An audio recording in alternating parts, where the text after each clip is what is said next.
सालिस ने जवानी के शौक में जो शिफा से मुलाकातें की, फरजाद ने जब उसको देख लिया तो उसने इल्जाम जब वफा के ऊपर लगाया, वफा से निकाह करके उसको घर ले आया। और ये कहानी कितनी लंबी हो गई कि सारा भुगतान उसकी वालदा को भुगतना पड़ रहा है। एक तो जब तहजीब ने इतने अरसे के बाद अपने भाइयों को देखा, अपने माँ बाप से मिली, तो जब भाई ने उसकी सजा ये तजवीज की कि सालिस को वफा के साथ शादी करके ले जाना है, तो वो इनकार नहीं कर सकी। उसने अपने भाई का मान रखा जो कि काफी अरसे से उसने तोड़ा हुआ था, जिसकी सजा वो भुगत चुकी थी।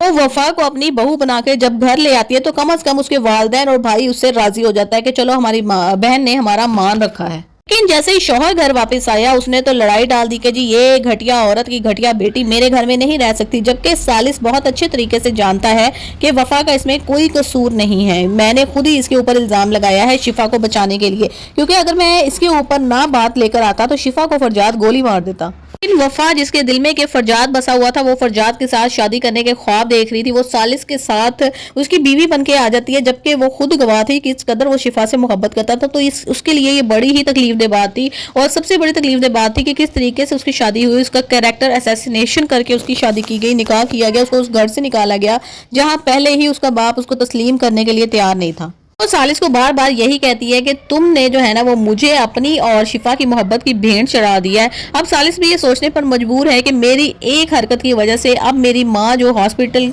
आईसीयू के बेड पे लेटी हुई है, मौत और जिंदगी की कशमकश में जकड़ी हुई है, पता नहीं वो जिंदा रह पाएगी या नहीं रह पाएगी। जितने दुख सारी जिंदगी उसने शौहर के और भाइयों के बर्दाश्त किए हैं, माँ बाप से जुदाई बर्दाश्त की है, वो खुद को इस चीज का कसूरवार ठहराता है। उसी दौरान जो है ना वो उसके माँ बाप आ जाते हैं तहजीब के, और वो भी सालिस को ही कसूरवार ठहराते हैं उनकी बेटी के इस हालत के जिम्मेदार होने का। इस सिचुएशन में वफा अपनी सारे जो है ना गिले शिकवे भुलाकर सालिस का एज ए शौहर साथ देती है, उसका हाथ पकड़ती है, उसको सहारा देती है, जिसकी सालिस को बहुत ज्यादा जरूरत थी। वो इस टफ सिचुएशन के दौरान वफा के करीब हो रहा होता है, वफा को अंडरस्टैंड कर रहा होता है, तो वो देखता है कि वफा तो शिफा से कहीं ज्यादा खूबसूरत है, कहीं ज्यादा अंडरस्टैंडिंग है और कितनी अच्छी बीवी साबित हो सकती है। एट वंस शिफा की उसके लिए कोई भी इंपॉर्टेंस नहीं रहती, लेकिन शिफा जब अपने घर वालों के साथ आती है और फरजाद आता है और जब देखते हैं इन दोनों ने हाथों में हाथ पकड़ा हुआ है, तो फरजाद तो यही सोचता है कि कितनी घटिया औरत है, मुझे प्यार का झांसा देती रही और मजलूम बनी रही। और शिफा भी ये सोचती है कि सालिस ने कितनी जल्दी अपने रंग बदले हैं, कहाँ ये मेरे से मुलाकातें करता था, रह नहीं सकता था